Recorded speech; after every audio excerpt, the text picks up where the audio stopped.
Welcome back to the road to Montebourg, where we've got a tough one on our hands.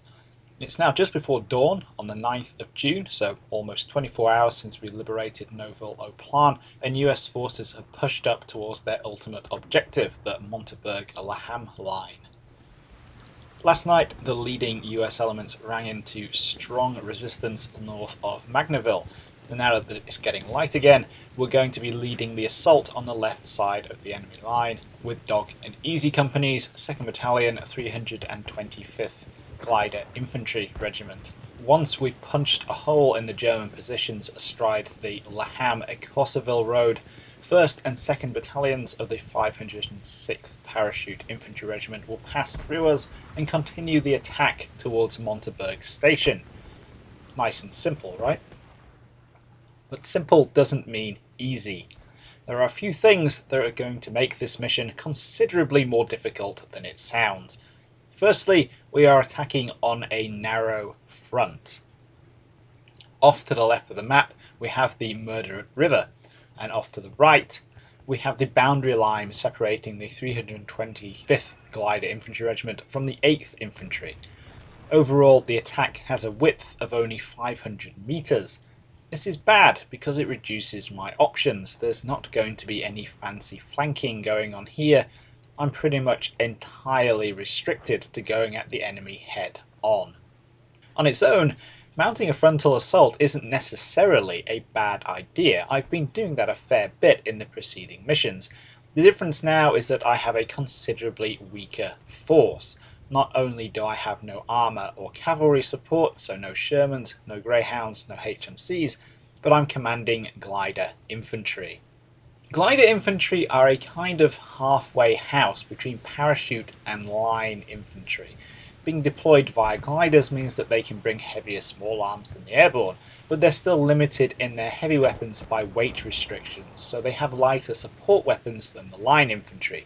The result is an uncomfortable compromise with the worst of both worlds. They have neither the close-range firepower of the airborne, nor the weight of numbers and longer-range firepower of the line infantry. Most worryingly in this mission, they don't have any demolition charges and they don't have any attached breach teams or engineers.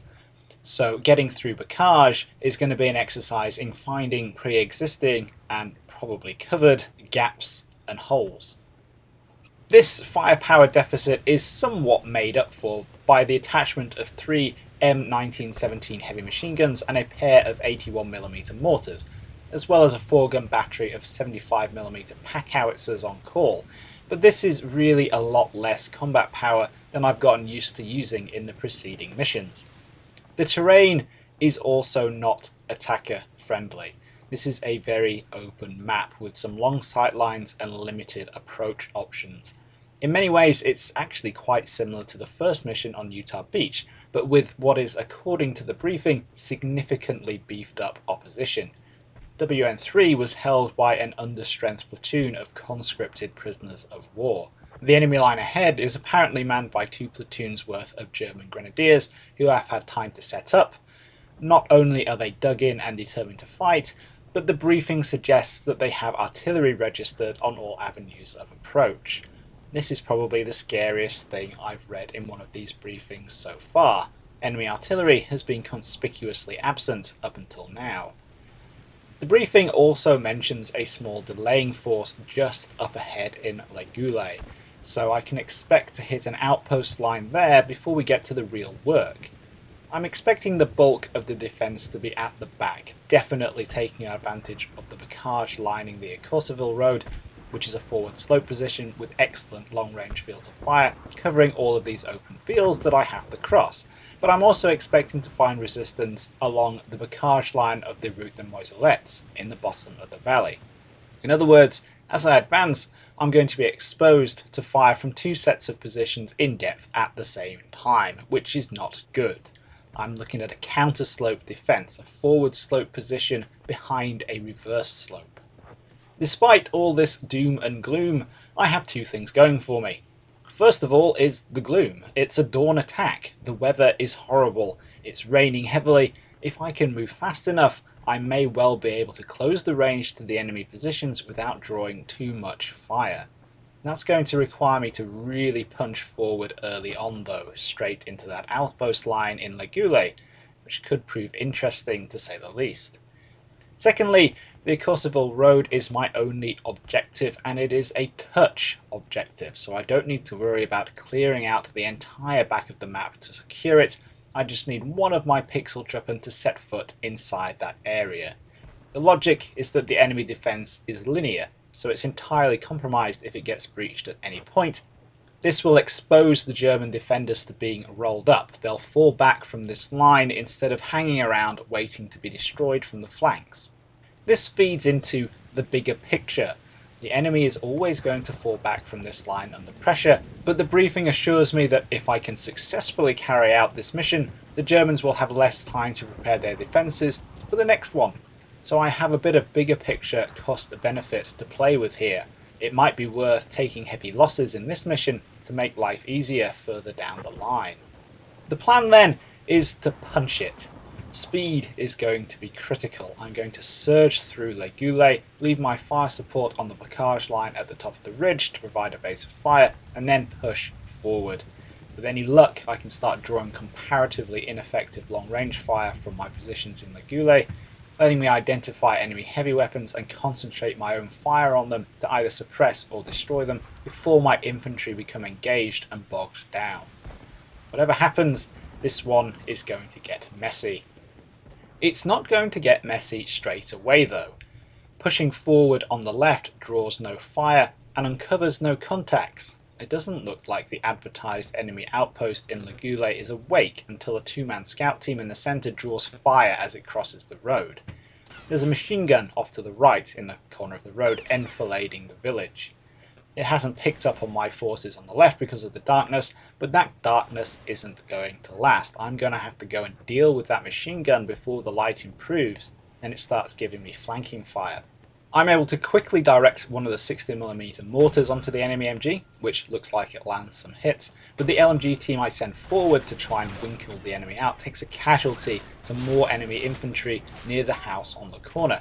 So it looks like the quick option isn't going to work. I need to start directing a few squads over there. At the same time, I'm starting to move some men down the slope towards La Vallée. I can't afford to stop just because my flank is up in the air. I need to maximise the use I get out of the rapidly fading dark. Of course, there are Germans down in the Route de Moiselettes and La Vallée itself, and my pixel truppen quickly come under fire. I've been dropping 75mm howitzer rounds on this area since the beginning of the game, a maximum light barrage from only 2 guns to maintain some degree of suppression, but the enemy are well positioned and it doesn't look like the outpouring of fire coming their way is doing much good. My infantry are pinned down in the open, they take a few casualties, and it seems like everything is about to go pear-shaped when a German 75mm gun opens up from the Kosovo Road. Attacking down this flank suddenly looks a lot less encouraging. I've already lost 5 pixel truppen. A couple of things have become evident at this point. First of all, it's not dark enough for me to get down the slope undetected. This means that the shortcut route is out. I'm going to have to fight my way in instead of being sneaky. Secondly, there are 4 contacts down in the Moiselettes on that flank. Guesstimating that that makes 4 fire teams or 2 squads, I'm actually looking at a pretty significant chunk of the enemy defence. The briefing reckons that there are 2 enemy platoons here, that's 6 squads overall, and if I'm looking at a third of the enemy force in my face on the left flank, then I can start drawing conclusions about his whole setup. It's early days of course, but if he has 2 squads down at La Vallée, then he could well be holding the centre and right of the Route de Moiselettes very lightly indeed. On the other hand, the only thing I've spotted in his backline on the actual objective is a single 75mm gun. He might have all his fire support up on the other side of the valley and have his 2 infantry platoons down in Moiselettes. Whatever the enemy setup is, I need to broaden my attack. Trying to force the issue with a narrow push on the left flank concentrates targets for the enemy and makes his fire more effective. If I start advancing across the width of the map, I can present more simultaneous targets and hopefully dilute his fire to the point that it becomes ineffective. As soon as I get some pixel truppen down the hill to the cover of the Route de Moiselettes and I breach that line, I should be able to roll up any defence down there, leaving me only the enemy forces on the Kosovo road to worry about. Of course, to broaden out my attack, I need to get rid of that German MG team out on the right, along with its supporting infantry. I can at least take advantage of the wheat field here to get up close. In short order, I'm able to get a couple of squads into position, but in what is going to become a familiar problem, I'm limited in my choice of paths. There are only a few gaps in the bocage, and while I have one squad poised to cross the road and close in on the MG position, they're likely to be flanked by the enemy infantry teams at the corner cottage, so I need to neutralise them first. There's no way to flank that position without a massive detour that would involve going out into the open on the downslope, exposed to the German MGs on the other side of the valley, so I don't really have any choice except to stack the bocage opposite and rely on weight of numbers.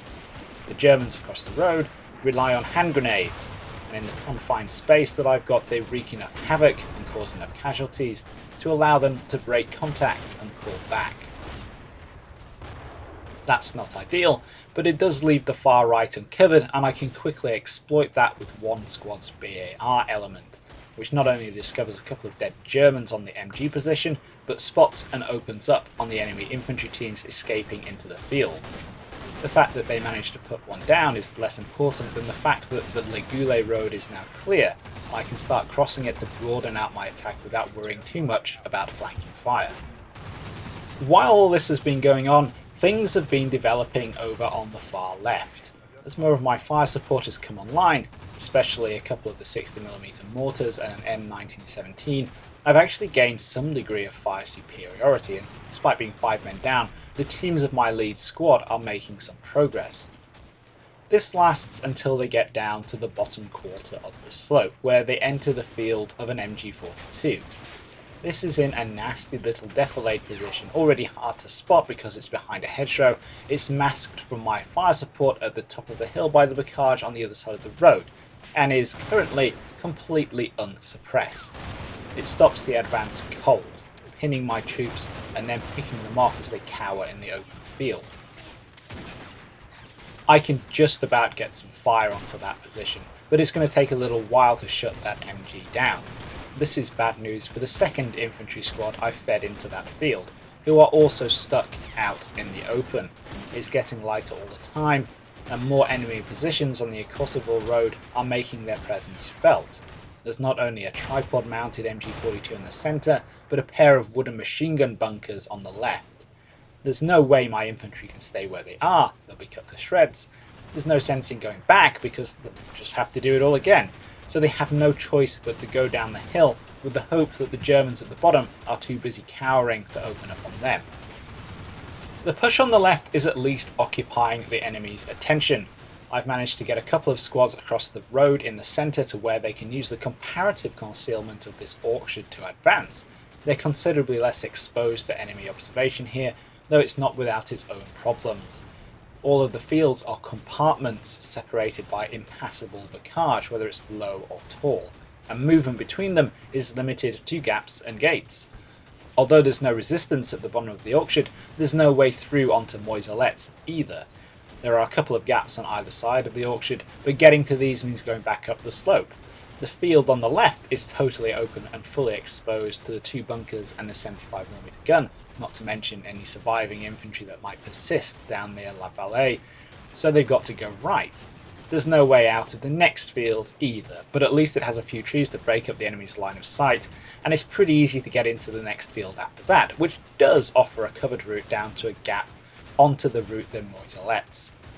That's all good, but it's going to take some time to get there, which means that there aren't going to be any reinforcements coming in from the centre to take pressure off my push towards La Vallée.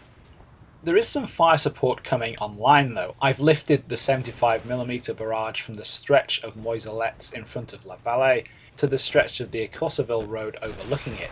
I'm not sure even a direct hit will make much of an impression on those wooden bunkers, but if there are any Germans out in the open up there, they should at least have some incentive to keep their heads down.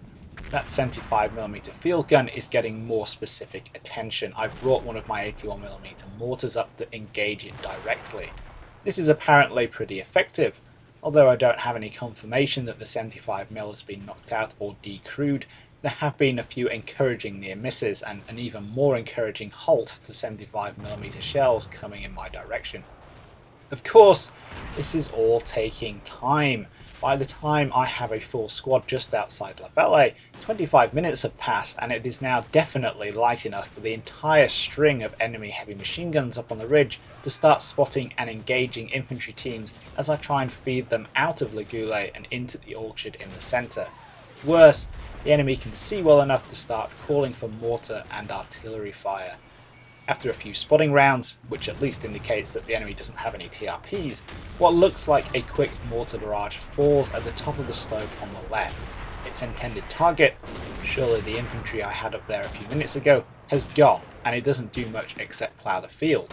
One of the bombs, however, is a flyer that drops in off target just behind the bocage at the top of the hill and takes out 3 men from my fire support. Over on the right, I'm starting to try and get some men down from the cottage into the wheat field where they should be able to advance fairly safely, providing they're smart enough to go to ground and disappear in the wheat when the enemy opens up on them. The enemy infantry that fell back from the right flank is lurking in the field too, and while they're not much of a threat to my teams coming down towards them, a few are in position to engage my central pixel as they try and field hop their way into Moiselets. It's not enough resistance to stop me, and the Germans in the field are unceremoniously mopped up, but it all takes time and costs Pixeltruppen. Not only time enough for the enemy ridgeline defenders on the right to wake up, there's another bunker and a tripod mounted 42 and foxholes in the orchard on the far right, but time that I could be helping out my left. La Vallée itself is clear, and there are a couple of satisfying piles of enemy Pixeltruppen in the building and along what parts of Moiselets I can see, but my infantry moving to check the road get distracted by a HMG 42 team that has fled out into a field on their left before taking a casualty from another 42 in the pile of bodies further down the road. That's enough to make them break and run. Mopping up this end of Moiselets is going to prove costly, time consuming and difficult. A couple of turns later, the MG42 gunner down the road has thrown his weapon down and is trying to surrender. When I move a team up to take him prisoner, they run into an MP40 hidden in the hedgerow, lose a man and go to pieces. To add insult to injury, my lone scout probing the bottom of La Vallée is shot in the back by an enemy Pixeltruppen who unsurrenders himself when he spots an opportunity. He's shot a few turns later, but this whole corner of the map is leaving a very sour taste in the mouth. The main problem is that I need to inject fresh troops into the fight at La Vallée. The ones who are down there are simply too few and too burnt out to be much use. Getting reinforcements to them down the slope is a no-go, with all the MG fire coming in from the ridge, so it's down to my squads trying to break into Moiselets in the centre and on the right. Even once they arrive, the enemy HQ team with the MP40 that's the remaining source of my problems proves to be a frustrating pain to mop up, and is only dealt with after a few more turns and a few more casualties. But the route to Moiselets is finally secure. There are 20 minutes left, and now all I have to do is storm across the creek and get up the slope. La Vallée offers a solid jumping off points with cover all the way from Moiselets to the creek, which is why I've been focusing so much on this flank, but it's still 200 metres of open ground and a water obstacle to cross directly in front of 2 machine gun bunkers and who knows what oblique and flanking fire from other enemy positions up on the ridgeline. At least I can now move from left to right along Moiselets, so I could potentially explore other approaches and get some closer range fire support. There's another fledgling orchard in the centre heading down to the creek, but it leads to nothing but open fields on the upslope, so that's a no-go.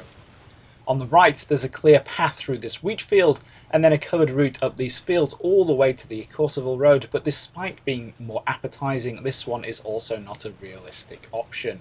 To begin with, the closest gap that I can advance through down in Moiselets is a good 100 metres closer to the centre than the wheat field, so if I want to use that route I'll have to come out into the open and then run across the enemy's front in full view. Even worse, across the creek from the wheat field the enemy have a wire obstacle.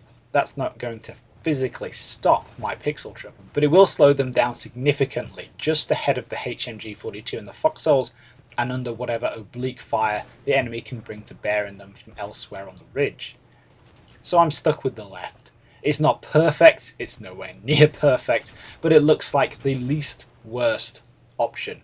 Not only is it the shortest and most direct route, but I'm attacking an area that I've previously bombarded, both with 75mm howitzers and an 81mm mortar, and that has fewer targets for my fire support to concentrate on, just the 2 bunkers. So I'm sending my pixel truppen left. Bringing the battle to the enemy down at La Vallee should help focus his attention on closer range targets, allowing me to feed reinforcements down the slope from La Goulet to Moiselettes, while I smother those 2 bunkers with everything I've got. The enemy also seems to think that this is my best option, hitting La Vallee with mortars as I try and funnel men into it. This is another spanner in the works, but at least the barrage is short and casualties are light. I'm ramping up the suppressive fire. 3 heavy machine guns and 6 light mortars are pouring it on, but it doesn't seem to be making much of an impact. Moving infantry out into the wheat field left of La Vallee quickly draws fire, and the German pixel truppen don't seem to care very much about what's coming their way, even when 60mm mortar bombs are landing on the roof. This is not good. It's about 600 metres out to those bunkers from my fire support, which obviously dilutes the effectiveness of some of the fire, but with the mortars not achieving very much and all of the machine gun fire apparently being intercepted by the barrage just in front of the bunkers, it looks like I'm not going to be able to suppress the enemy. Some other elements of the push are coming through. I'm able to get reinforcements down the hill to La Vallee to maintain pressure, and I've actually got a fairly significant number of pixel truppen crawling towards the creek through the wheat field. With 10 minutes to go, I've actually got on a 2-man scout team across the creek. They've come under flanking fire from the Foxhole MG on the other side of the map, which means I need to switch some fire onto that enemy position, but the dirty secret behind this success are the mounting casualties elsewhere. The root of this is some grim logic. The 2 bunkers ahead of me have only 2 machine guns. This means they can only engage 2 targets at once, and they're much more likely to shoot at the pixel truppen that I keep running forward right in front of them than they are to engage the ones sneaking up on the left. In short, I'm feeding these MGs to keep them busy. Pixel truppen are ultimately a resource, just like ammunition, and sometimes you have to expend them to get results. This doesn't mean I'm happy about this. After all, I might need them later in the campaign, so I have one final trick up my sleeve. While my 2 scouts are laboriously crawling their way up the edge of the field trying to stay as small as possible, the teams I have in a wheat field are standing by to move. Back up at La Goulet, I've expended almost all of my 81mm mortar ammunition. What I have left is white phosphorus for smoke. Some of you might be wondering why I haven't used this until now. After all, I've been taking plenty of potentially avoidable casualties, and the answer is the weather. Smoke is heavily dependent on the wind, and in this mission it's coming in at medium strength. This is enough to quickly disperse any smoke that I put down, so I can't just smoke the enemy up when I like. It has to be at the right moment. This is the right moment. The smoke goes in, dropping in front of the leftmost bunker, and my teams rush forward while it's blind. This is not ideal in any way. The mortar dropped its fire very fast, and it's already clearing away as my pixel truppen get bogged down in the marshy edge of the creek. 1 man goes down to flanking fire as they slog through the mud, and by the time they've made it to the other side, the smoke is completely gone, and they're dangerously exposed. The bunker opens fire, but it's not firing at the left. I've pushed another team down to the creek directly ahead of the bunker, and it focuses down on them instead. That BAR team is cut to pieces in the mud, and a second team following it up suffers the same fate. But they keep that machine gun busy long enough for my left-hand team to leg it up the slope, dodging through more flanking fire, sprint past my 2 crawlers, and get onto the Courceville road. As the turn ends, I've touched the objective. That's it, it's secured, and there's 5 minutes still on the clock. I haven't ceasefired in this campaign so far. I've always played to the time limit or until the enemy have surrendered, and I'm not going to break that trend and artificially end the battle just because I've got what I want. I've got 5 minutes to close with these 2 bunkers and get some payback. After mopping up a couple of enemy pixel truppen out in the open and spamming all their hand grenades at the closest bunker, the team closes in on the back door. Before they can storm it though, the Germans inside decide it's time to bail, and a nasty close-range firefight breaks out. The enemy gets the better of it, courtesy of a squad leader with an MP40, but with bullets and grenades going everywhere, both sides break and run, the sole survivor of my 4-man team legging it, while the Germans fall back through a gap in bocage towards the rear map edge. I have more pixel truppen coming up though, and now that one bunker is out of the picture, I can really start to push it. On the final turn, I've got a few more teams up onto the ridge and have some men opening up on the former occupants of the bunker that have caused them so much pain in the last 60 minutes, but they only get one before the turn ends. And then, overtime. This mission obviously has some random extra time tacked on, giving my pixel truppen the opportunity to finish off their tormentors. The final cherry on top comes as one of my reinforcement teams brings a bazooka into play and puts a rocket into the second bunker, killing all 5 enemy pixel truppen inside. And that's it.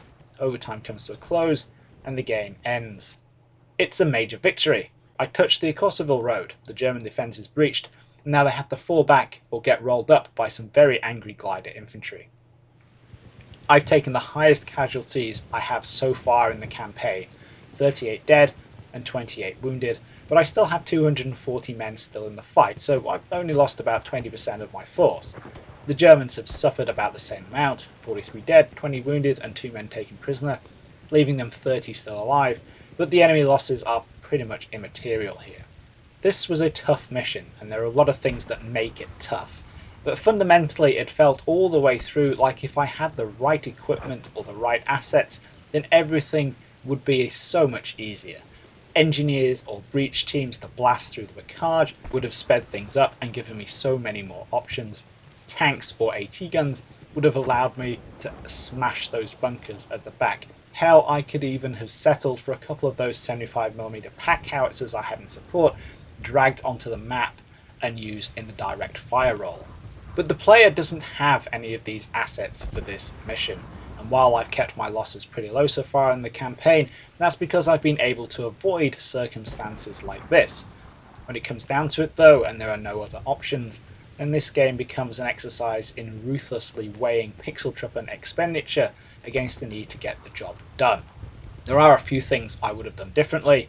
Perhaps it would have been more beneficial to save the smoke from the 75mm howitzers instead of expending all the ammunition as high explosive, and the last few seconds proved that I should probably have had my bazookas up front to deal with those bunkers. But the fact remains that the job is done. We've broken into the Germans' defence, and in the next mission we're back with dog and easy companies of the 506th Parachute Infantry Regiment as they pass through this position and swing left to attack the enemy as he falls back towards the Ham. Hope you all enjoyed this one, the Pixel Truppen didn't, and I'll catch you in the next video.